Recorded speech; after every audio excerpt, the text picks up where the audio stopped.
Je m'appelle. Well, how is everyone enjoying the conference so far? How was the morning?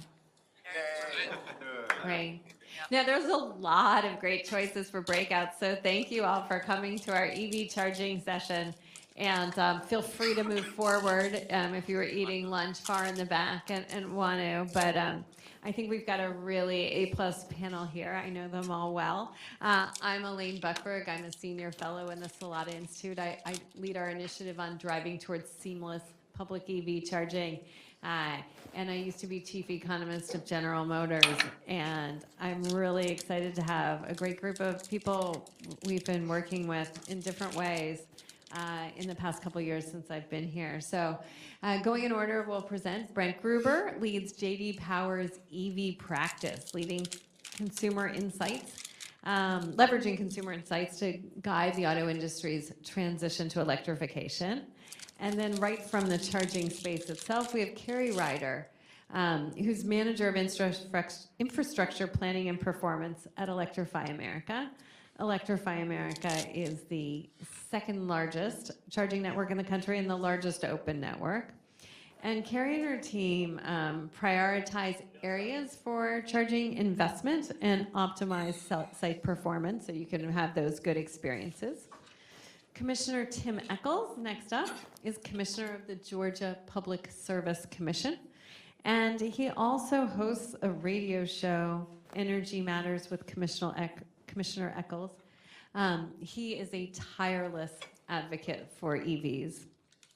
And last, we have Phil Jones, who's the Executive Director of the Alliance for Transportation Electrification, a former Public Utility Commissioner for the state of Washington and former president of the National Association of Regulatory Utility Commissioners, or NARUC. So we're going to do a combination, because I'm guessing that in this room we have a really varied level of knowledge about EV charging. We're going to start out with some very short presentations from each speaker to give you the lay of the land of the issues. We'll have a little bit of moderated Q&A, and then we'll take your questions. And so we're going to start with Brent. And Brent, you focus on the EV market and you do market research. You have amazing data. So you're really representing the voice of the consumer. So ground the audience. What's going on in the EV market and what's the role of charging in the EV market? Great, thank you, Elaine. I'm going to walk through some slides here with you just to kind of give you a little bit more context around the role of EV charging and kind of where the EV market is at right now in general. So first, let me start off by kind of talking about what type of share are we looking at. So this is percentage of U.S. retail sales. So of all the vehicles that are sold in the United States in a retail perspective, not the fleet ones, electric vehicles or battery electric vehicles, which we refer to as EV, represents about 9% of the share, so 9.3%. And you can see that we had a really nice steady growth for a number of years, and then it's kind of plateaued a little bit. There's a few things that have occurred that have caused that to plateau, not the least of which is the rise of hybrid vehicles, which is that top line there that you see that represents about 14% of the market now. So about half of all EV shoppers also have interest in hybrid vehicles. So there is a little bit of overlap between those products there. So it does create a lot of interest for consumers and ultimately purchase. Plus you have a lot of really popular vehicles that have converted to hybrid only, and that's driven a lot of the sales that we've seen. And then last but not least, kind of hard to see, but at the very bottom there, around 2% is plug-in hybrids, right? So very, very small percentage of the market. But our focus is very much in that pink section, the battery electric vehicles, because that's really where the market is heading. So from an interest standpoint, when you survey shoppers who are in market, so those are people who are looking to purchase a new vehicle, 1 out of every 4 shoppers is very likely to consider a battery electric vehicle.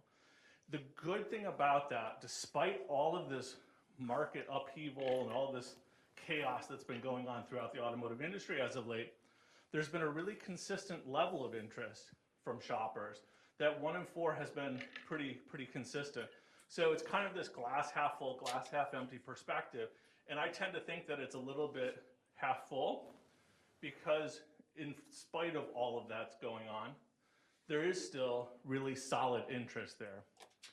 We do see some fluctuations in that level of interest based on some economic factors. So the spike that you saw at the beginning of this year was a spike in interest when there was speculation that the tax credit would end at that time. When Donald Trump took office and the talk immediately was discontinuing that, it generated a lot of interest in electric vehicles. So there is some price sensitivity around these products for sure. In fact, price has been a really big opportunity for consumers to get into electric vehicles. You can see that the price has steadily come down over the last year or so. In fact, it's come down so much that the price for an electric vehicle is really comparable to the price of an internal combustion engine powered vehicle. And that's without the federal incentive. So a lot of people are talking now, what's going to happen with the tax credit going away? From a cost perspective or price perspective, it's going to be pretty comparable. Now, there is a lot of OEM incentives that are baked into that, so they're keeping those prices low.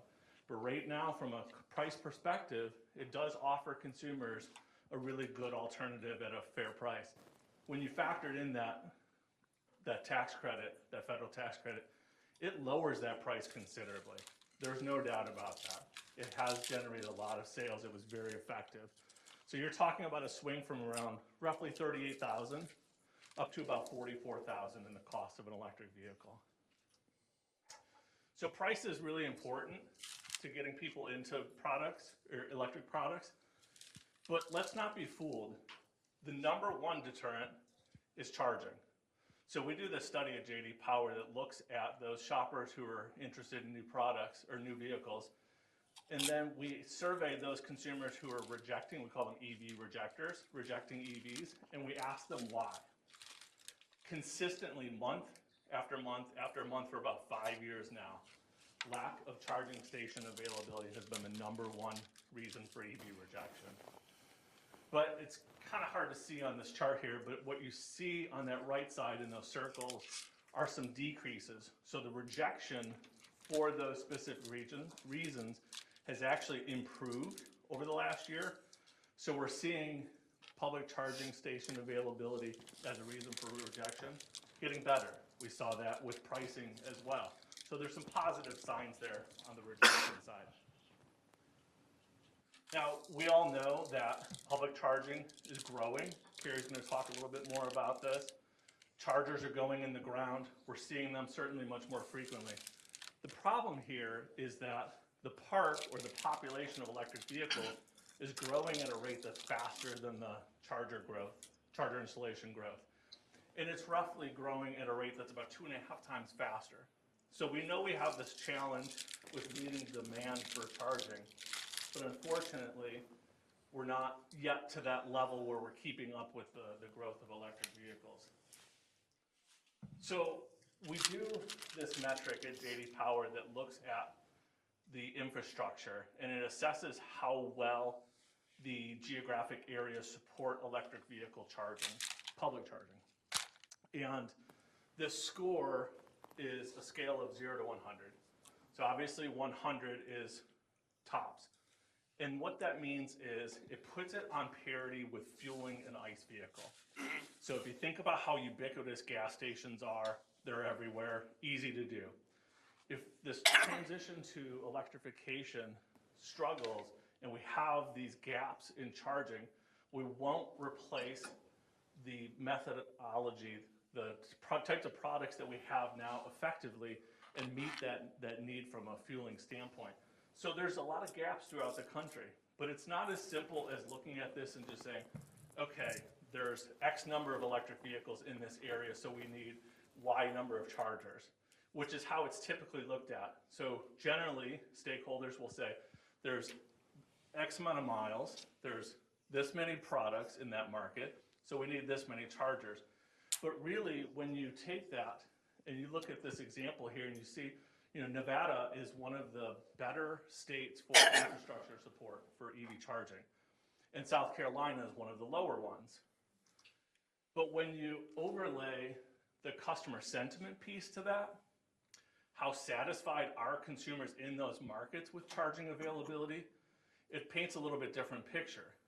The reason why is because we start to think about things like the usage of those vehicles, access to home charging, right? That varies from market to market. So Nevada, which has this great public charging infrastructure, is not keeping up with consumer needs within that market. Their satisfaction on a scale of 1,000 is 568.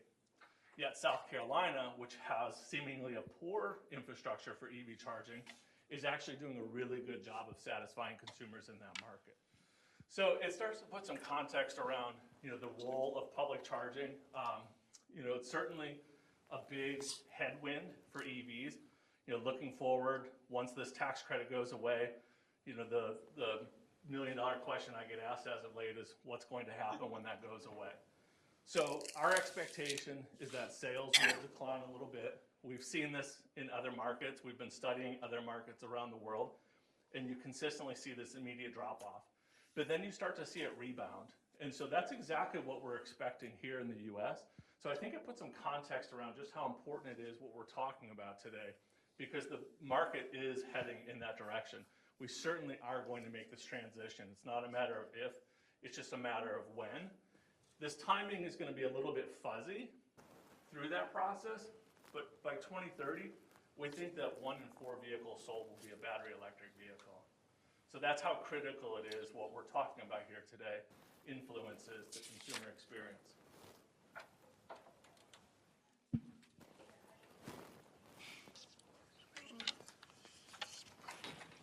Great, Brent, thank you. And I do want to say that here, will you click up to the next one? Great. Here at Salata, we've done some forecasting as part of our analysis of how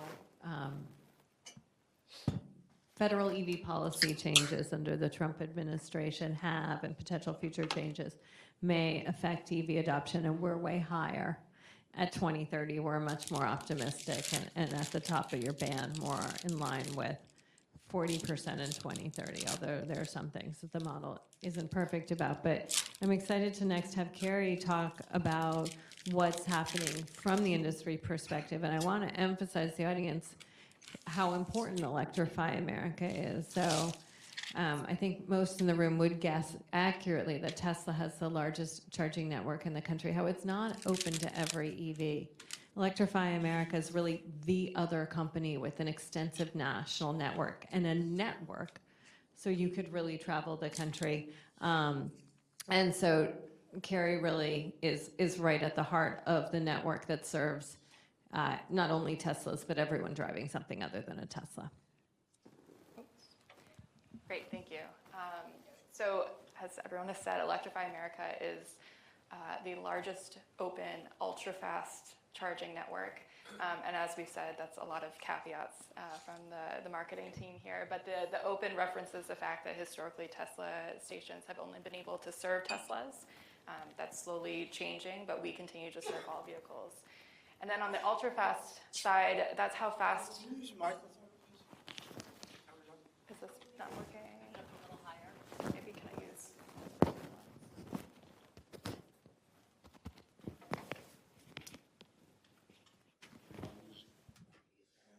There we go. Is that better? Thank you. Okay. So ultra-fast refers to the speed of charging, which is really important. So if there are some beginners in the room, you can charge an electric vehicle by just plugging into an outlet, and you can charge the vehicle in a number of days. You can charge at home with a level 2 charger, AC power, and charge overnight in the matter of a number of hours. And then there's DC fast charging, goes all the way from 25 kilowatts to 400 kilowatts, which is a big range. So the ultra fast is used to designate the 150 kilowatt to 400 plus. All of our chargers are 150 up to 350, and that means you can charge a vehicle to 80% of range in about 20-ish minutes, depending on the vehicle. So that's incredibly important because that really unlocks electrification for, on Brent's list, those who can't charge at home, live in an apartment building, don't have a driveway, don't want to run an extension cord over their sidewalk, which I don't recommend, but see a lot. And it also unlocks electrification if you ever want to drive a vehicle longer than the vehicle's range and want to charge on your way. So we have just under 5,000 individual chargers on our network today. over 1,000 locations, multiple routes across the country, and continue to expand. And we see a lot of growth on the network, 50% year-over-year growth in our session count from last year, over 16 million sessions on the network, 600 gigawatt hours of energy dispensed. To put that into perspective, it's about the electricity consumption of Bermuda in a year. So a tremendous amount of energy, a tremendous amount of growth, and we are 100% backed by renewable energy. So we do that either through RECs, and then a few years ago, we invested in building a solar farm in California, a little over a square mile, 200,000 solar panels, 75 megawatts of energy. So incredibly important to offset all of those electrons and make them clean. So in the early days, most of the adopters were huge EV enthusiasts, and they were really happy to find a DC fast charger anywhere. And they were maybe tolerant of some glitches or hiccups, and we're past that. The consumer needs to have a perfect charge the first time they plug in, every time. And so that's what we're hyper focused on. And so it's a very complicated ecosystem that we never want the customer to think about, but between the vehicle and the charger and the network or back end, lots of different makes and models involved, and it requires a tremendous amount of interoperability work. We have a technology campus with 2 labs that are just running constantly, making sure everything's working together with every vehicle out there on the market. On the other side, we're really thinking about how we're communicating to the customer too. We're doing a lot of upgrades and maintenance at sites to make sure they're working well. And so how do we proactively tell someone, hey, your local site is going to be swapped next week, so it won't be available for a few days. And then also thinking about how can we improve the customer experience where we know we have queuing issues in some of these really busy cities where we have a lot of usage. What can we do on the technology side? And then looking to the future, our first stations, and then a lot of our competitor stations, you do 4 chargers, and that's actually how a lot of the incentive programs are structured too. And that helped us get a lot of coverage and put those points on the map, right? But we've found that's not the customer experience we want to offer today. And so all of our stations moving forward are at least 10 chargers to make sure we have that redundancy and availability, and then we're putting many more chargers in many more places. On the kind of industry side, we talked about the Tesla network earlier. The industry has standardized around a single plug, the NACS plug J3400, which is really great for the consumer. You don't need to wonder, can I use this charger with my vehicle? It's incredibly important how you roll it out, where you roll it out, when you roll it out, when the vehicles are actually coming to market. Those are all interesting questions I think about a lot, and we'll be working on the next year, 2 years here. We have pilots going on right now. And then I know we have tight time here, but we think a lot about our energy costs over the lifetime of a site. That's the #1 driver of site economics is your energy cost. And so we have 170 stations, over 170 stations with batteries integrated to manage those costs, and are thinking in the future, and we're hitting that future now. What happens if you can't get the power that you need? How can you use a battery to bridge that gap? And how can you make sure that your unit economics are the strongest in the market? Carrie, you should point out which one is the J3400. Yes, the J3400 is, oh yes, it's the sleeker one. And it's really exciting for the customers to not have that confusion, but it's a process to switch everything over, and thinking about adapters, because there are many vehicles on the market today that have the CCS port. Great, thank you, Carrie. So next, Commissioner Echols. First of all, you're just such a tireless EV advocate, and I thank you for that. But as a Georgia Public Service Commissioner, you think about where the demand's coming from. You think about what will that demand look like from EVs. So give us your perspective. Reliability is so important, and when you're an EV driver and you pull up to a charger and it's not working, it's very frustrating. I think I'm getting feedback here. I'll just go with the lapel. So that was my first EV. That was back when I was wearing a bow tie. When I first got elected, it's a 2013 Nissan Leaf there. I've had 4 of those since. I've got a 2022 Leaf now. I've had a couple of Chevy Volts with a V, which I love, and I have a Chevy Bolt also with a B. It has 287,000 miles on it. So these are good cars.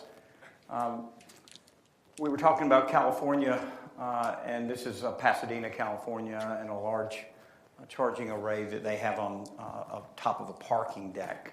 One of the things you learn about EV drivers is they don't really want the best parking space. They don't really care. They don't really care. They just need the electrons anywhere. In fact, if you have a primo space up close to the door, non-EV people kind of resent the EVs, and then they'll pull their F-150 in there and block it. And I would rather be way back in the back. And Pasadena discovered that we'll take the top of a parking deck and we'll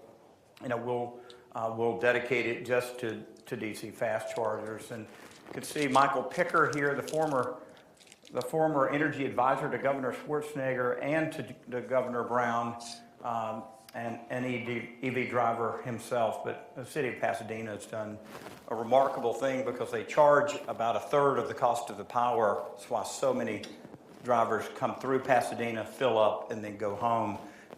And there's really not hardly any scenarios where it's cheaper to use a public charger than a home charger. But in Pasadena, they were doing that. This is at LADWP, the Los Angeles utility. I think if we were talking about the JD Power presentation, Brent, about the satisfaction difference between, say, South Carolina and Nevada. When you have a truck that will go 520 miles on a charge, like the Chevy Silverado, it's really a different experience than it was 8 years ago when we were driving Nissan Leafs that were going maybe 100 miles. So I think part of the customer satisfaction jump that we're seeing is we've just got better products out there. This is a remarkable vehicle, and LADWP on this particular floor in their parking deck, I've taken a number of trips and taken Georgia leaders out to California because California, really, they are the epicenter for all things electric, in my opinion. There were 400 white utility vehicles on this floor. They had a 7.5 megawatt dedicated source for this power just for the utility trucks and cars. They had Leafs. They had just about every brand, but they were all white with an LADWP logo on it. Utilities really do need to set the pace for that. We've got National Grid here today in the room, and utilities just have to lead the way. If it doesn't work for them, it doesn't work for anyone. So it's important for them to do that, and LADWP to me is the leader in the nation. This is the old level 2 chargers that we were doing. This is a charge point unit. This is one of our county commissioners, and we were cutting the ribbon on this way back when this was state of the art. It no longer is, of course, but there are plenty of people that still rely on these old level 2 chargers. When you think about it from an equity standpoint, keeping these older cars around are important for people that can't afford to buy a $60,000 EV. It's great to have $7,000 cars that someone can buy, and if you look at the duty cycle, maybe in your own life, how many miles are you driving to get to where you go every day? Some people are driving less than 10 miles. Others maybe have a longer commute, but I think as I cheerlead for EVs and as I coach people on whether they should get one and what kind they should get, I'm always asking questions about their life. How many people's in your family? How many trips do you have to make out of state? How far is your work? Where do you work? Is there a charger at work? Can you put a charger at home? And I think we do people a favor by helping them have a good experience. And we just don't need to put everybody in the same bucket to say that everybody needs a Tesla or everybody needs a Silverado. Some people can make do with just a Nissan Leaf. And in fact, I would say, based on our last speaker that we had in the other building, I don't know if you were in there, but she said, oil and gas will be with us forever. We just need to neutralize it. Did you hear her say that? We need to neutralize it. Well, What hybrids do is neutralize it. And you saw the increase in the J.D. Power presentation that hybrids have ticked up a little bit. And in fact, my own wife said, hey, on my next car, I don't want to plug, just give me a hybrid. And she has a Kia Niro hybrid. That's what she drives, that's what she likes. She gets 54 miles to the gallon. She's happy with that. Myself as a commissioner, I must have a plug on my car, period. I cannot sleep at night without a plug on my car. It's very important to me. This is an Electrify America charging facility in San Francisco. To me, it's the best charging facility in America.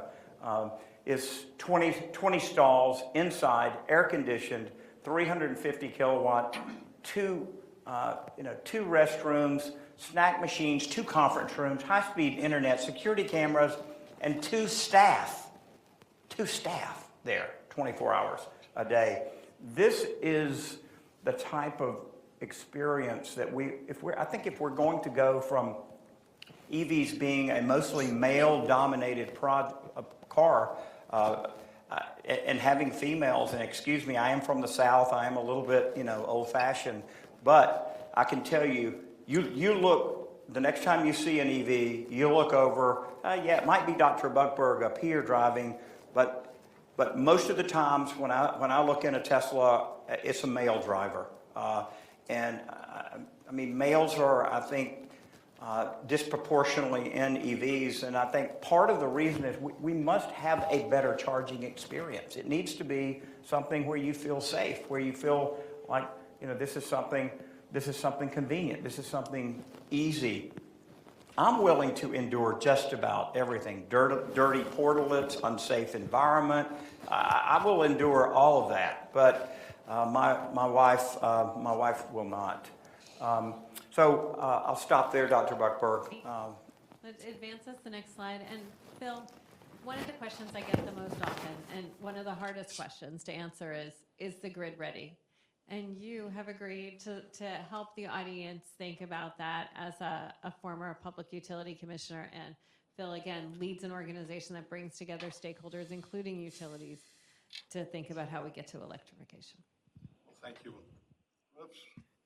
Is this on? There we go. Thank you for inviting me. I used to live across the river in Leverett House, but I rarely came over to this side of the river, so it's great to be at the business school. Thank you.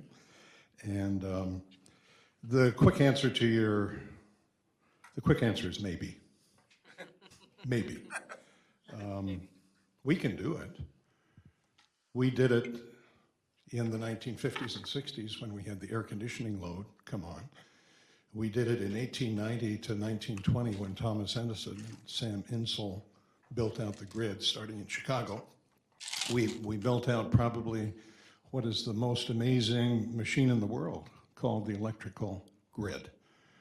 So we can do it, but it's going to take a lot of work. As you heard from Joe Dominguez this morning, these are really exciting times in the utility and energy industry. More change is happening in the industry than in the last 100 years.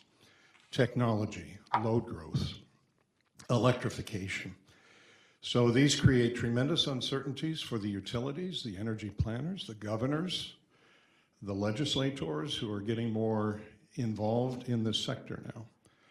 But let me walk through a few of the things that utilities do that may give you some confidence that we can plan out this future. What do utilities do? They plan. What do I mean by planning? They forecast the load. They look at demographics. They look at a lot of data. They do 10, 15, 20-year plans for the future. This is more than the auto OEMs or many other industries in the country. They plan in 5-year segments. The utilities think long-term. And this is true for the grid operators too, like ISO New England, ISO New York, CAISO, SPP. They do load forecasting. And then they actually go out and get stuff built so they can help enable this energy transition to a cleaner and brighter future, hopefully without oil, in contrast to our speaker this morning, because I really think that oil, The use of oil is going to phase out over time, not so much for natural gas, but for liquid sources. And then the last thing they do, and this is my former job, they have to deal with the regulatory environment. Everything a utility does is regulated by what I used to do, by a commission. So it's a pretty daunting job, but those are the building blocks of what a utility does. And Elaine, to your question of how do we approach the future, we'll get into it in the Q&A, but 2 or 3 things. In planning used to be done at the system level, meaning you look at the bulk, the big transmission towers that you see on the Mass Turnpike here, coming down from Canada. You look at the bulk system and you plan on a system basis. The challenge today is with all this distributed energy, with all the solar, the rooftop, the batteries, the EVs in the system, the smart thermostats, you need to plan on a very granular basis, number one. Number two, utilities need to listen to customers more. Traditionally, they haven't had to listen to their customer needs, and customers have more options now. So they can build their own stuff. Generation can be in front of the meter or behind the meter. It can be co-located like some of these big data centers with nuclear power plants. So utilities need to talk to customers more. Load forecasting. This is a very geeky subject, but it's a very important one. In fact, New York Commission just published a very important order yesterday in which for the state of New York, they're going to be developing a new way of load forecasting across all utilities. It's going to be bottom up. So they're going to have to go in and listen to customers and develop a load forecast, and that includes EVs and building electrification. And then the last thing I'll say quickly is regulatory. Utilities can be an enabler of this transition, but oftentimes commissions and stakeholders look at them as an adversary. They just think they want a rate base, increase rates. They want to do this, they want to do that. But really, that's the wrong way to look at it, because when you think about this, this is a pretty fundamental transformation of 2 key industries, transportation and utilities. And you need entities that serve the public interest, not just shareholder or private interests. But that means that everything is regulated. So one of the things that we're working on a lot is in the regulatory sphere, you cannot build stuff, you cannot build assets, transmission, distribution ahead of need. And the problem with that is we're heavily dependent on China today. Supply chains are still tight. Permitting is an issue. Cities and counties don't necessarily bow down right away when a utility comes in and says, I want to build a substation. It takes 7 to 8 years in Los Angeles, for example, to build a new substation. So what we're trying to do is convince the commissions with the utilities and stakeholders that, let's come up with a new regulatory way of allowing utilities with guardrails, of course, to build this infrastructure, the grid, if you will, ahead of need. Because if Brent's numbers are right, and if Kerry keeps building Electrify America charging points, we are still far behind on the charging ports. But if the vehicles take off, as I think they will, I'm more optimistic than Brent is. We're going to be behind on light duty, and guess what? We have medium heavy duty Class 8 trucks coming big time later this decade and early in the 2030s. Those loads of an interstate truck stop are going to be 5, 10, 15 megawatts. Great. Big loads. And we're not ready for that yet. Okay, terrific. Thank you. And I just want everyone to let you know that Phil's going to leave us a few minutes early, that we still has a few more minutes. So Phil, do me a favor and advance the next slide with the clicker. Which one? Right. So before, one of the big things that's relevant to EVs and charging is a lot of changes in policy. So I just want to, in 1 minute, take you through them so you understand the magnitude, so we can talk about how that's changed the landscape. But the One Big Beautiful Bill Act did 3 things. It took away the tax credits for buying or leasing a new EV. Those end at the end of this month, if you're planning to buy an EV, rush out. For Carry and their counterparts, it ends tax credits both for putting a charger in your garage or for Carry to install them at sites. And this, for Carry, this is big money. This is was up to $100,000 a site.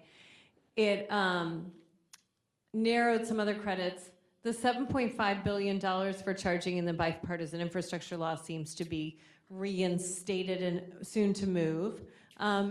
And also, there's been a lot of easing of regulatory requirements that apply to automakers that push them to come up with an average fuel economy, including BEVs, or that was lower. So a lot of the policy incentives have gone away. So one question to the panel, keep your answers super short and tight so we can get to audience questions.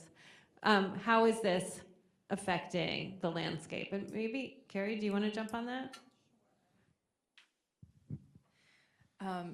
Yes, from the infrastructure side, it's wild swings back and forth. There's $7 billion, it's all gone. Or they might have it, and if the state has it in the bank, then it might be accessible, but states might not actually have it. So that's been very difficult, particularly because that funding is largely along the highways, and those are very difficult sites to secure from a real estate perspective because they have to be located really quickly.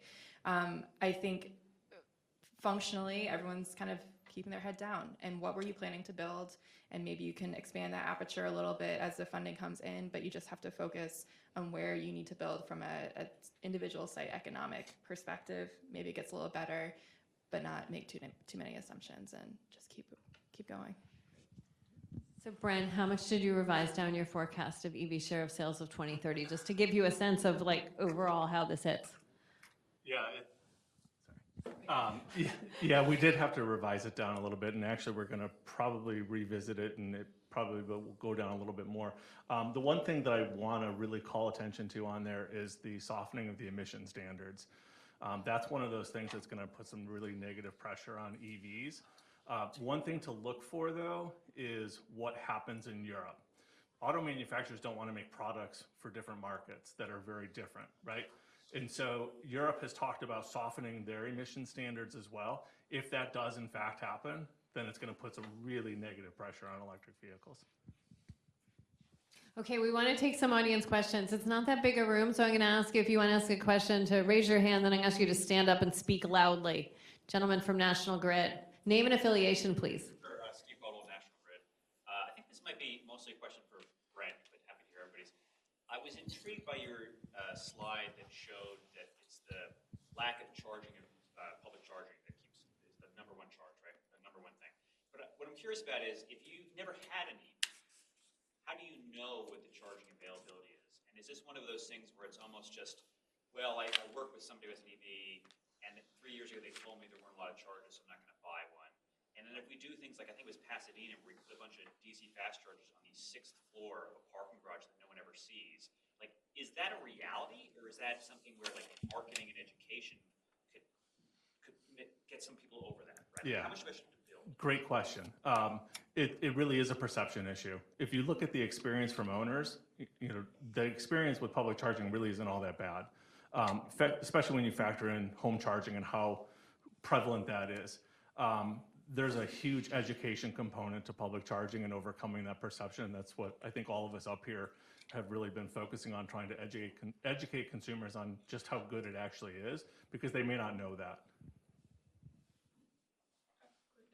If anyone has driven the Jersey Turnpike recently, all of the alert signs say EV charging at this platform, which my husband's like, oh, there's EV charging here. I was like, I've been taking pictures of these chargers for 3 years now. How did you not know this? So it's the awareness. And those are dramatically different than other things. There are giant signs over the highway. This rest stop has charging for all EVs. So let's take another question.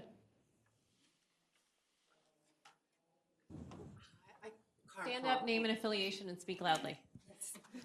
Karen Koppelman, University of Texas at Austin, but at MIT this semester, so I just biked over here.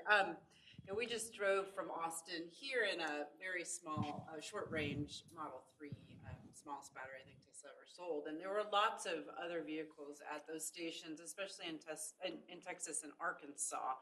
Not so many as we got further east, but it was really nice to see, and of course no queuing whatsoever. So I do feel like we're oversupplied in some ways. So to have the vehicles marching faster than the charging stations may not be, as bad as it looks. And I heard some of you take a deep breath when you saw that. But at the same time, we need the people who are living in multifamily housing and that sort of thing to adopt, and they're going to be at these stations. But I just can't believe I'm going to be living in a country without a fuel economy standard effectively, because there's no enforcement, and we may lose tailpipe emission standards, which have, always, we've led the way on that. I just couldn't believe that our representatives in Congress would have allowed something like that to go by, and then I hadn't read it, even though I've been paying attention. So is that the way you So do the it? One Big Beautiful Bill Act does eliminate penalties. It makes the $0 penalties for missing the fuel economy standard. So that is factual. I have asked, but not yet heard an answer from someone at DOT as to what will be the process of monitoring, but I don't know the answer. Can we take one more audience question back there? Yep, it's you. So I guess my question is... Name and affiliation, My please. name's Winston. I currently have no affiliation. Okay. But I'm really interested in grid resilience and the role that EVs can play in helping build more resilient electric grids. I've heard a lot of OEMs are looking to embrace bidirectional charging stations and infrastructure for the electronics. And I'm curious what you guys see as the ability of using batteries as backups for homes, for apartment buildings, or for the grid as a whole, and how close we are to that. Sure. I think Mike, please. I think, you've got yours on, sorry. yep, I've got it on. I think I have it on. You have the one left. All right. I think batteries increasingly are going to be the generator of the future for homes and vehicles that do allow vehicle-to-grid charging. Not all of them will do it. Some of them, it still avoids the warranty.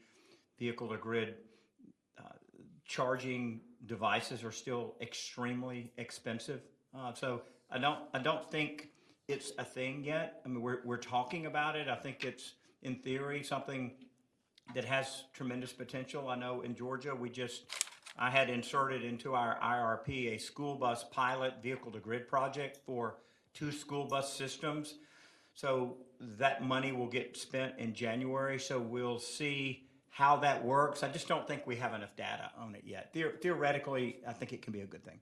So I think that there are some capable vehicles now in the market, including the Ford F-150,